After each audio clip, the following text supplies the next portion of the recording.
All right, man, rise up, grind up. You guys picked it. We ran the poll again, and we got the Beast class coming in with the heavy dunk. Let's get it. We've already talked about the Grand class. It's only right that we talk about the Beast that the Grands come out for. So, the Beast class, the evils of humanity. They are a collection based on the cardinal sins of humanity manifested as separate entities. And although they might appear to be evil, their true goal is actually to protect humanity through the most aggressive way imaginable, by force. So for the first beast, we got Gauesha. He is a manifestation of Solomon's magecraft. Near the end of Solomon's life, it was often speculated that he had rings that allowed him to perform magic. By tapping into the same divine wisdom that he received from God, this allowed him to summon 72 demons and angels. Fate took that concept and ran with it, making Gauesha the embodiment of those spirits. Using Solomon's body, Gauesha was able to conduct a 3,000-year plan to destroy all of humanity. He did this by incinerating every single human on the planet, except us, of course. When it comes to his sin, Gauesha is the beast of pity. As he felt sorrow for mankind, the only true way that he could possibly save them is by wiping the slate clean. I can't deal with y'all. His skill is Nega Summon, which allows him to completely ward off any true damage that comes from a servant, except Solomon himself. If you've seen the Solomon chapter, you know that he goes up against at least 100 servants at once, and they couldn't do a thing to him. Sure, you had the anime taking its own liberties with Rasuka, but that's an entirely different conversation. While he is an amalgamation, he does boast the ability to summon the 72 demon god pillars under his wing, so you gotta deal with them too. Next up, you got the second beast, Tiamat. She is Fate's take on the primordial sea goddess that came from Mesopotamian myth. Now, as a primordial goddess, she's the same one that spawned all the life on Earth.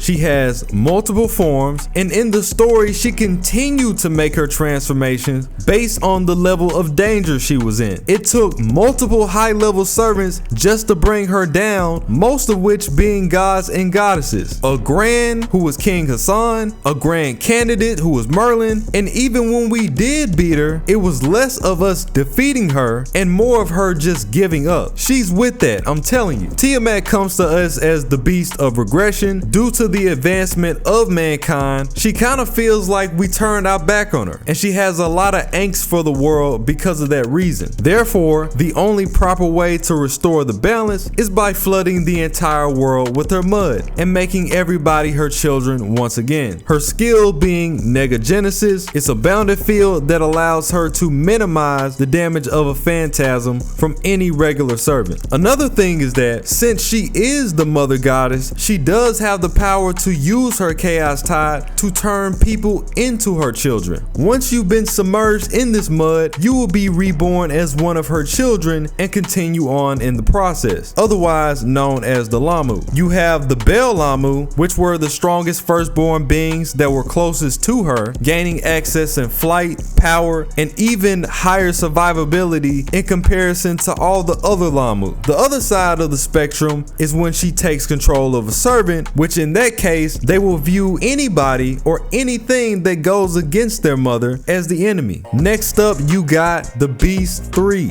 Kiara. Now, this is the first beast that we deal with that has its own counterpart. The reason being is that this beast tackles two sides of the same concept, that concept being love. One of them deals extensively with inward love, which is Kiara, and the other one deals with outward love towards others, which is Kama. Kiara, like many other concepts that you see in Grand Order, is just another character that's been reimagined to fit the scheme. Originally, she was one of the main bosses back in Fate Extra CCC, technically being a beast before beasts were even a thing. Her skill is Nega Saver, which allows her to completely block out the skills of the Saver and the Ruler class, which are some of the most notable classes in Fate in general. She is in fact the beast of pleasure, meaning that instead of imposing an outward love like Kama, Kiara believes that she can save the world by imposing an inward love toward herself. herself. And by save us, it means to literally fuck us to death. And I'm dead serious. She conceptually puts the world in her womb and has her way with us. That is her plan to save the world. At least that would have been her plan if we didn't stop her in the chapter.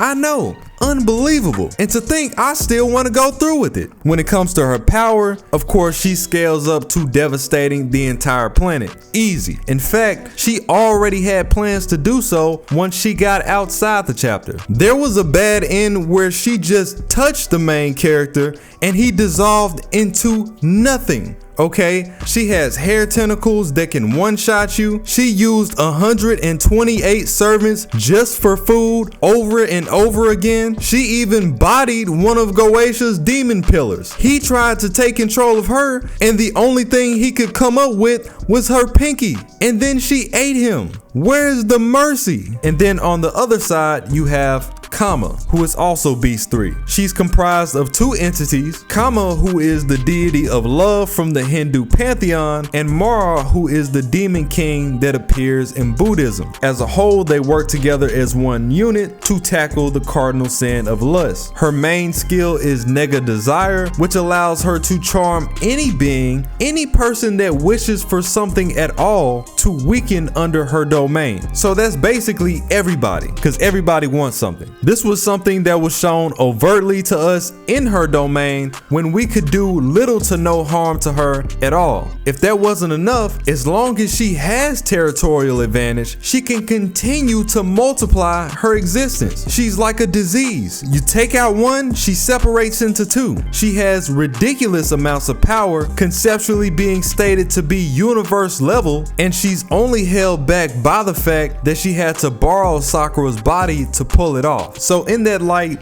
technically they're dudes in Sakura's body. I don't know how else to frame that. Mind you that both of these spirits, Kama and Kiara, never fully matured. This is also reinforced by the fact that despite them being planetary and universal level, they're thresholded to their respective chapters. Had they been given enough time to fully mature, then the counterforce would have definitely sent out another Grand to deal with the job. Crazy to think how powerful they were and they hadn't finished growing yet. Except Kiara, she was pretty much done. Next up, we got Beast 4, and that is our highly favored accomplice foe who tags along with us as we progress through the story. Turns out, this is just the premature tame version of his true form. His real form is primate murder, a beast capable of taking down every primate on the planet. Thankfully, we had the guy Merlin around to come in and intervene, and this just goes to show how broke Merlin is. Merlin was able to tame this beast and keep him in this state by himself, which would normally take 7 counter guardians to pull it off. In other words, 7 Emias. He did the job of 7 Emias on his own. Even when it comes to this childlike state of foe, he still was capable of using hundreds of years of magical energy and save Mash's life in the first half of the story. Because of that, we can't communicate with him like we used to, but it's still a great feat nonetheless. And that's just when he's young. He is the beast of comparison, highlighting the envy of man, constantly trying to outdo one another, and his skill is still unknown because we've yet to see his full potential. Then we have another beast for Tsiah. Currently, she is inhabiting the vessel of Tamamo, who is one of the 3 great monsters of Japan. Tsiah herself felt like Tamamo was a worthy vessel since Tamamo was originally fated to go against mankind anyway. She is the beast of cherishment, addressing the sin of gluttony, people who like to indulge too much in things that they shouldn't have. Nothing's ever good enough. You know, you look around and you see a lot of that now. Well, you'll see a lot of that at any time, but especially now. Everybody thinks they're supposed to be special, nobody wants to be normal,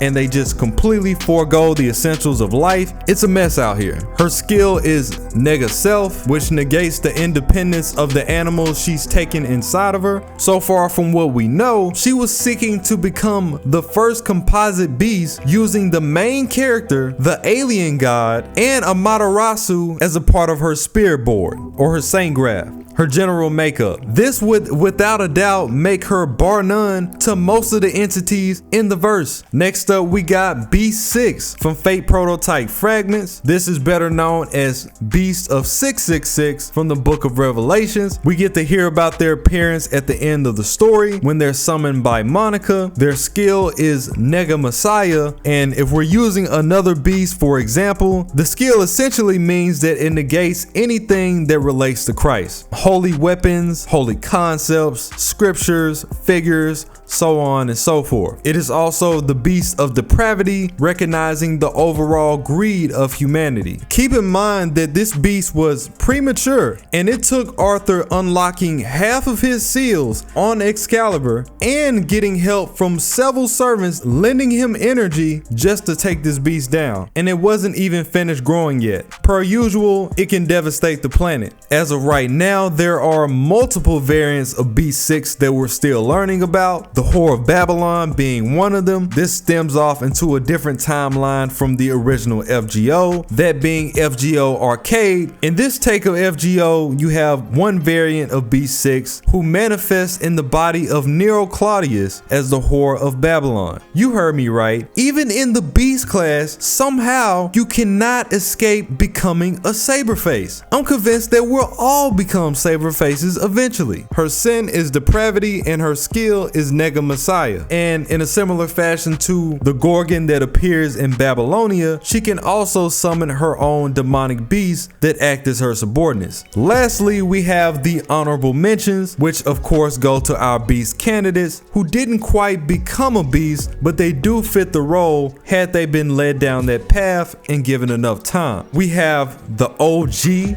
my guy, Angra Mainyu, the first Avenger, the spirit that specializes in hunting down mankind. What you gotta remember about Angra is that at the end of Stay Night, he was never truly born. We were able to stop his birth at the end of Heaven's Field, so we never had to worry about him getting to this state or going out of control. What we see in Ataraxia is his spirit just taking form in the shape of Shiro's body, since the entirety of Ataraxia operates on the dream sequence to begin with. However, in the event that things did get out of control, Nasu has already addressed this in a Q&A. He said that Angra would have flooded the entire earth with his Grail mud, so think the end of Fate Zero, but the whole world. And by the time that he got halfway, the counterforce would have been like, oh no sir, we gotta send something out for this man. And then they would have put out a grand or whatever spirit they deemed appropriate at the time. Then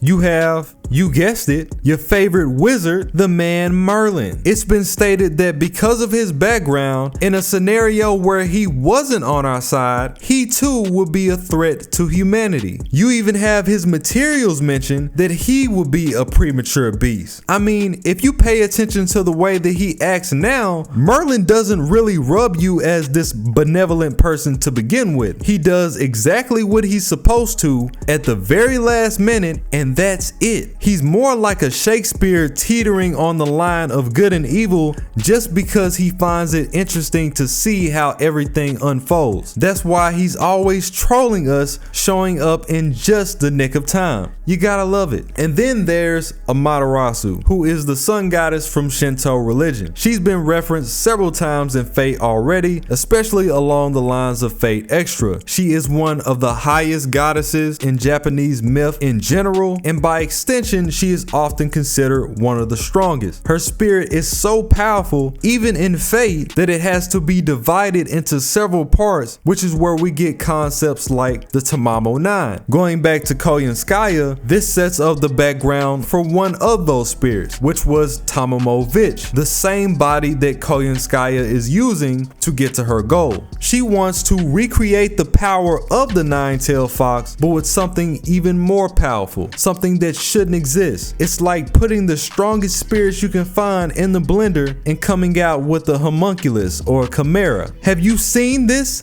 It's disgusting. Look at this. She's got legs on her hips. She's got feet on her chest. This is just Horrifying. What are you trying to prove? Going back to Amaterasu, she herself mentions in extra that she is an evil to mankind, and in the event that she could manifest enough of her spirit at once, she would straight up be a beast. This is pretty impossible considering how strong she is, unless of course fate finds a loophole, which you know it always does, but that will be the case. The reason that we're able to make it work out so far is that the Tamamo 9 don't have all of their tails, so most of their power is cut off. Regardless, it's crazy to consider how strong they are without all of their tails. How the original Tamamo, or any of them for that fact, are only drawing out 1/9 of their true power, and they're still lethal. Then there's the one and the only, the alien god, Beast 7. Now this is a heavy hitter and pretty much the end game for FGO Part 2. Currently she is manifesting in the body of our former director, Olga. As of right now, we know that she's seeking out the destruction of the current world and wants the reemergence of the age of the gods. That way it would make the planet far more inhabitable for people of her kind. Since we've yet to reach the end, we haven't seen her sin or her skill yet, and she was actually nerfed into B7's Spirit board just to be summoned on Earth. As far as her powers go, we know that she was the one that cast out the seeds that made the lost belts on the planet in the first place. Basically, she was able to inject the planet with alternate dimensions on her own leadership and wipe the entire planet clean while doing so. She's based on Satan, or Lucifer himself, one of the most beloved angels that was cast out of heaven. She's got an impeccable roster when it comes to her lineup, working with people like Kirei as a pseudo-servant, Shiro as a pseudo-servant, and Doman, who tried to become a beast that serves as a representative for hell. And that's just scratching the surface.